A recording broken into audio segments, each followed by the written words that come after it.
దిశ తెలుగు దినపత్రికలోని ముఖ్య వార్తలను చూద్దాం. నేడు వరంగల్కు రేవంత్ పలు అభివృద్ధి పనులకు శంకుస్థాపన. కాళోజీ కళాక్షేత్ర భవన ప్రారంభం. ముఖ్యమంత్రి పర్యటనపై జిల్లా వాసుల్లో ఆసక్తి. సీఎం రేవంత్ రెడ్డి నేడు వరంగల్లో పర్యటించనున్నారు. ఈ సందర్భంగా కాళోజీ కళాక్షేత్ర భవనాన్ని ప్రారంభించనున్నారు.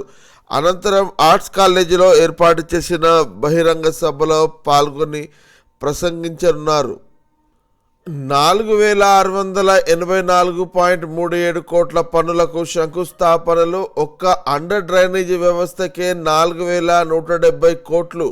కాళోజీ కళాక్షేత్రం ప్రారంభించనున్న రేవంత్ రెడ్డి రెండో రాజధాని స్థాయిలో వరంగల్లో అభివృద్ధి చేస్తామన్న కాంగ్రెస్ ప్రభుత్వం మాట నిలబెట్టుకుంటుంది.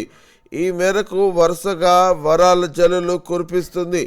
నిధుల విడుదలకు సంబంధించిన ఉత్తర్వులు సీఎం పర్యటనకు ముందే ఆది సోమవారాల్లో జారీ కావడంపై జనాల్లో సర్వత్రా హర్షం వ్యక్తమవుతుంది. ముఖ్యంగా మామునూరు ఎయిర్పోర్టు భూసేకరణకు నిధుల విడుదల, వరంగల్ అండర్ డ్రైనేజీ నిర్మాణానికి నిధుల మంజూరు, కాకతీయ మెగా టెక్స్టైల్ పార్క్ భూ నిర్వాసితులకు ఇళ్ల స్థలాలు, ఇందిరమ్మ ఇళ్ల నిర్మించాలన్న ఉత్తర్వులు జారీ చేయడం, ఎన్నో ఏళ్లుగా పెండింగ్లో ఉన్నట్టుగా ఉన్న మాస్టర్ ప్లాన్కు ఆమోద ముద్ర వేయడం, ఇన్నర్ రింగ్ పనులు ప్రారంభానికి చర్యలు, ఔటర్ రింగ్ రోడ్ నిర్మాణానికి భూసేకరణలో పూనుకోవడం వంటి పరిణామాలు ప్రభుత్వంపై ప్రజల్లో పాజిటివ్ వేవ్ను సృష్టిస్తున్నాయి. దశాబ్దాల కాలం నాటి ఎదురు చూస్తున్న మాస్టర్ ప్లాన్ను ఆమోదిస్తూ ప్రభుత్వం ఉత్తర్వు జారీ చేసింది. జిల్లా పర్యటన షెడ్యూల్ను ఒకసారి చూసినట్టయితే ప్రజాపాలన ప్రజా విజయోత్సవాల్లో భాగంగా వరంగల్లో నిర్వహించే వేడుకల్లో ముఖ్యమంత్రి రేవంత్ రెడ్డి పాల్గొంటారు. మధ్యాహ్నం 2:30 మంత్రి హన్మకొండ గ్రౌండ్స్ హెలిప్యాడ్కు చేరుకుంటారు.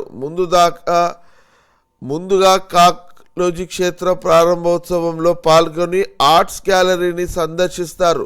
3 గంటలకు ఆర్ట్స్ కాలేజీలో ఏర్పాటు చేసిన విజయోత్సవ వేడుకకు చేరుకుంటారు. 3:20 అక్కడికి ఏర్పాటు చేసిన స్టాల్స్ సందర్శించి మహిళా స్వయం సహాయక సంఘాలు, మండల సమాఖ్య, జిల్లా సమాఖ్య సభ్యులతో ముఖాముఖి మాట్లాడతారు అంటూ షెడ్యూల్ అయితే చూడొచ్చు. మరొక హెడ్లైన్ చూసినట్లయితే అభివృద్ధిపై సర్కార్ ఫోకస్. వరంగల్ సిటీ డెవలప్మెంట్కు 4962 కోట్లు మంజూరు. గ్రేటర్ హైదరాబాద్ తరహాలో డెవలప్ చేసేలా ప్రణాళిక. వరంగల్ మాస్టర్ ప్లాన్కు గ్రీన్ సిగ్నల్. టెక్స్టైల్ పార్కు భూములిచ్చిన రైతులకు 863 ఇందిరమ్మ ఇండ్లు. వేములవాడ ఆలయానికి 127.65 కోట్ల స్పెషల్ ఫండ్స్.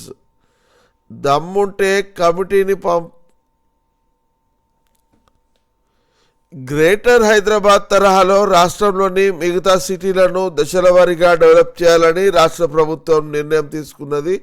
ఇందులో భాగంగా వరంగల్ సిటీ అభివృద్ధిపై స్పెషల్ ఫోకస్ పెట్టింది.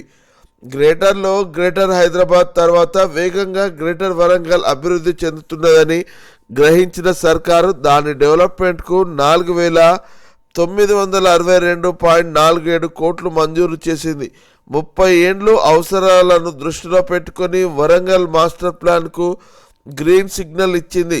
అండర్ గ్రౌండ్ డ్రైనేజీ నిర్మాణానికి 4170 కోట్లు. అడ్మినిస్ట్రేషన్ టవర్స్కు 32.5 కోట్లు. ఇన్నర్ రింగ్ రోడ్లకు 50 కోట్లు. మామ్నూర్ ఎయిర్పోర్టుకు 205 కోట్లు మంజూరు చేసింది. ఇక వరంగల్ మాస్టర్ ప్లాన్కు గ్రీన్ సిగ్నల్. ఒక సిటీని డెవలప్మెంట్ చేసి మిగతా వాటిని పట్టించుకోకపోతే భవిష్యత్తులో ఇబ్బందులు వస్తాయని గ్రహించిన రాష్ట్ర ప్రభుత్వం స్టేట్లోని అన్ని నగరాలను దశల వారీగా అభివృద్ధి చేస్తుంది అంటూ ఒక వార్తనైతే చూడొచ్చు.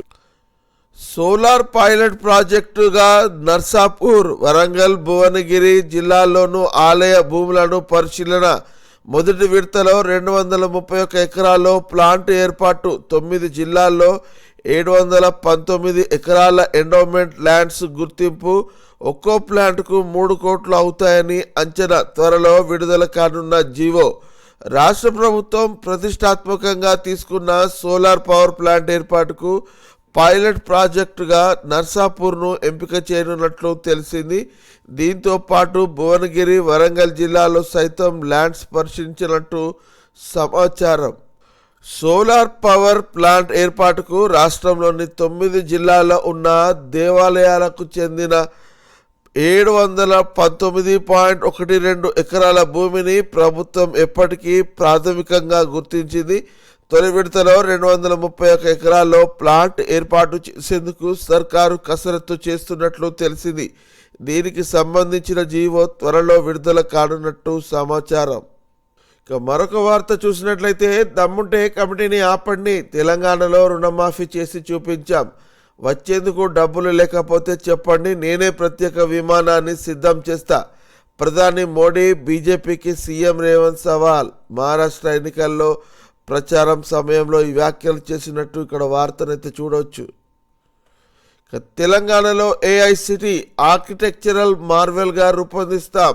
క్వాంటమ్ కంప్యూటింగ్కు సెంటర్ ఆఫ్ ఎక్సలెన్స్గా రాష్ట్రం. దేశం దృష్టిని ఆకర్షిస్తున్న స్టేట్స్కు సిలికాన్ వ్యాలీని తీసుకువస్తాం. కృత్రిమ మేధను వినియోగించే సంస్థలకు ప్రోత్సాహం. అంతర్జాతీయ సదస్సులో ఐటీ శాఖ మంత్రి శ్రీధర్ బాబు.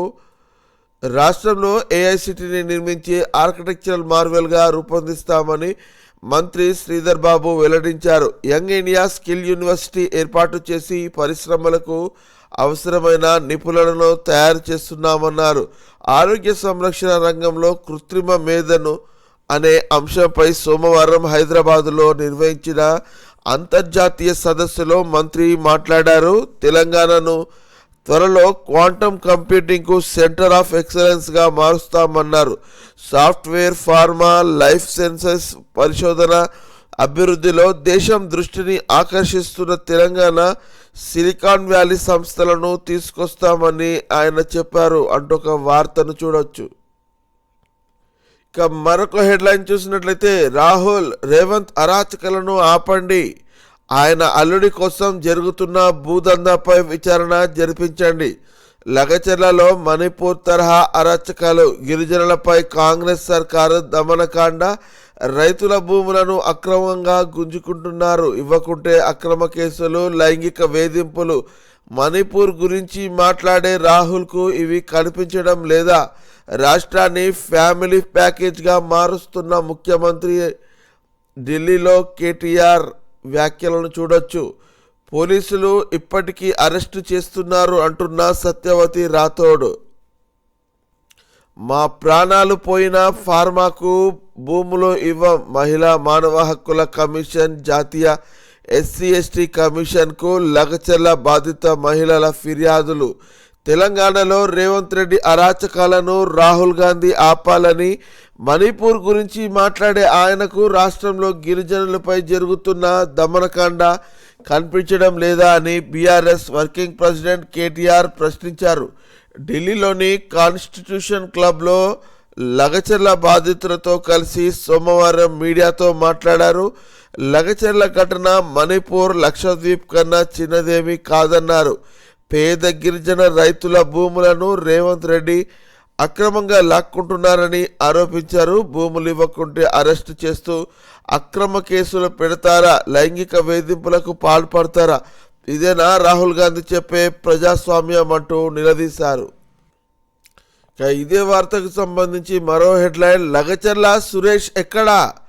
వారం రోజులుగా దొరకని ఆచూకీ. వివిధ రాష్ట్రాల్లో పోలీసుల గాలింపు. పోలీసులకు ఛాలెంజ్గా మారిన ఇష్యూ. ఆయన్ను పట్టుకుంటే కీలక విషయాలు వెలుగులోకి. లగచర్లలో ఫార్మా పేరిట భూదందా. బలవంతంగా భూములు తీసుకోవద్దు. ఇష్టారాజ్యంగా వచ్చి దాడులు చేయడం మంచి పద్ధతి కాదు. మహిళలతో అసభ్యకరంగా ప్రవర్తించి అక్రమ అరెస్టులు చేయడం సరికాదు. కొందరు రైతులు భయంతో గ్రామాలను వదిలి వెళ్ళిపోయారు. 10 రోజుల్లో సమగ్ర నివేదిక ఇవ్వాలని సిఎస్ డీజీపీని ఆదేశిస్తాం. జాతీయ ఎస్టీ కమిషన్ సభ్యుడు జాటోత్ హుసేన్ నాయక్ రోటిబండ తండ లగచర్ల గ్రామాల్లో ఆయన పర్యటించినట్టు ఇక్కడ వార్తనైతే చూడొచ్చు.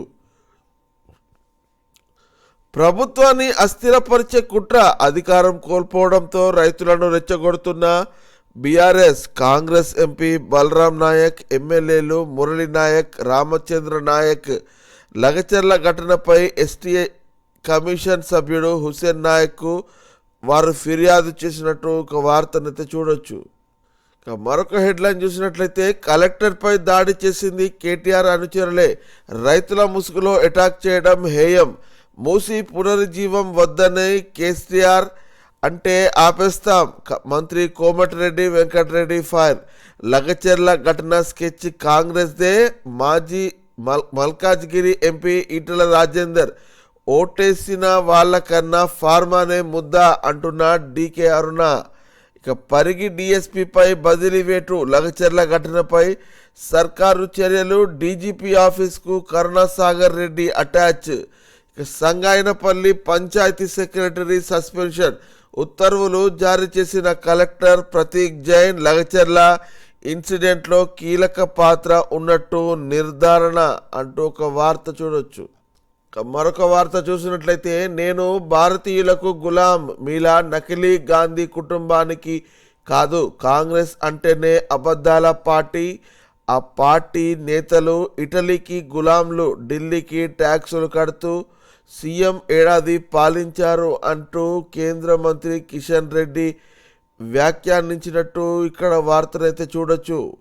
ఇక మరొక headline, BRS social media incharge Konatham Dilip arrest, రాజకీయంగా విద్వేషాలు రెచ్చగొట్టేందుకు యత్నించారని కేసు, ఎక్స్లో పలు అకౌంట్ల నుండి పోస్టింగ్ల వెనుక కొనతం పాత్ర, ఆధారాలతో నాంపల్లి కోర్టులో హాజరుపరిచిన పోలీసులు, సుదీర్ఘ వాదనలు విని రిమాండ్ను తిరస్కరించిన న్యాయస్థానం. ఇక సీఎంను అవమానపరుస్తూ ఆయన పోస్టు చేశారంటూ మనకు ఒక వార్తనైతే చూడొచ్చు.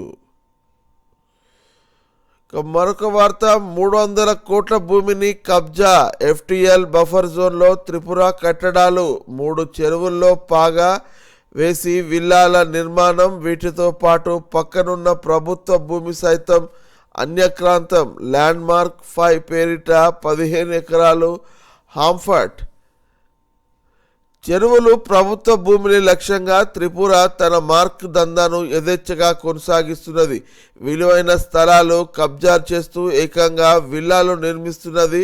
1 కాదు 2 కాదు 3 చెరువుల ఎఫ్టీఎల్ బఫర్ జోన్లు పరిధిలో ఉన్న భూములతో పాటు వాటి పక్కనే ఉన్న ప్రభుత్వ ల్యాండ్ను సైతం కలివేసుకుంటూ త్రిపుర ల్యాండ్ మార్క్ 5 పేరిట విల్లాలు నిర్మిస్తున్నది. మేడ్చల్ జిల్లా కుత్బుల్లాపూర్ నియోజకవర్గం దుండిగల్ గండిమైసమ్మ మండలం దొమ్మర పోచంపల్లిలో చేపడుతున్న ఈ ప్రాజెక్టులో సుమారు 300 కోట్లకు పైగా విలువైన 15 ఎకరాల చెరువులు, ప్రభుత్వ భూములు కబ్జా చేసినట్లు ఆరోపణలు వినిపిస్తున్నాయి అంటూ ఒక వార్తను చూడవచ్చు.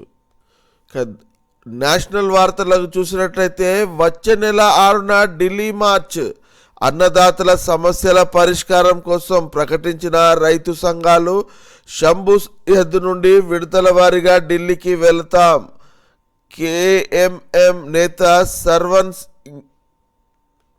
సర్వన్ సింగ్ పందేర్. మరొక హెడ్లైన్ చూసినట్లయితే ఉక్రెయిన్కు అమెరికా పవర్స్, రష్యాపై దీర్ఘశ్రేణి క్షిపణుల ప్రయోగించేందుకు పర్మిషన్, ఆయుధాల వినియోగంపై ఆంక్షలు ఎత్తివేత, యుద్ధ ప్రారంభమైనప్పటి నుండే ఇదే తొలిసారి.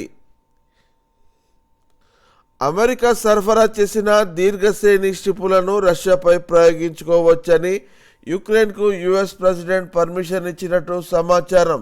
యుద్ధం ప్రారంభమైన తర్వాత అమెరికా సరఫరా చేసిన క్షిపణులను ఉపయోగించుకునేందుకు యుక్రెయిన్కు అనుమతించడం ఇదే తొలిసారి. బైడెన్ నిర్ణయంతో యుద్ధంలో కీలక పరిణామాలు చోటు చేసుకునే అవకాశం ఉందని యుఎస్ సీనియర్ అధికారులు అభిప్రాయపడుతున్నారు అంటూ ఒక వార్తను చూడవచ్చు. ఇక నింగిలోకి ఇస్రో జీశాట్ 2020 స్పేస్ ఎక్స్కు చెందిన ఫాల్కన్ 9 ద్వారా ప్రయోగము.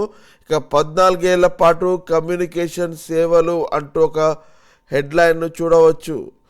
శ్రీలంక ప్రధానిగా హరిణి అమరసూర్య రెండోసారి నియామకం. విదేశాంగ మంత్రిగా విజితా హెరాత్ ప్రకటించిన అధ్యక్షుడు దిశనాయకే. శ్రీలంక ప్రధానిగా హరిణి అమరసూర్య నియమితులయ్యారు. ఇటీవల జరిగిన సార్వత్రిక ఎన్నికల్లో ఆ దేశ అధ్యక్షుడుగా దిశనాయకే నేతృత్వంలోని వామపక్ష కూటమి 159 స్థానాలు గెలుచుకున్నది. ఈ క్రమంలో పీఎంగా హరిణికి అవకాశం ఇవ్వగా విదేశాంగ మంత్రిగా సీనియర్ నేత విజితా హెరాత్కు దిశనాయకే ఛాన్స్ ఇచ్చారు. వ్యవసాయ మంత్రిత్వ శాఖకు జేవీపీ నేత కేడి లలకంఠ ఇన్ఛార్జిగా వ్యవహరించనున్నట్టుగా రక్షణ ఆర్థిక శాఖ వంటి కీలక పోర్ట్ఫోలియోను దిశనాయకే వద్దే ఉన్నట్లు తెలుస్తుంది అంటూ ఒక వార్తను చూడొచ్చు.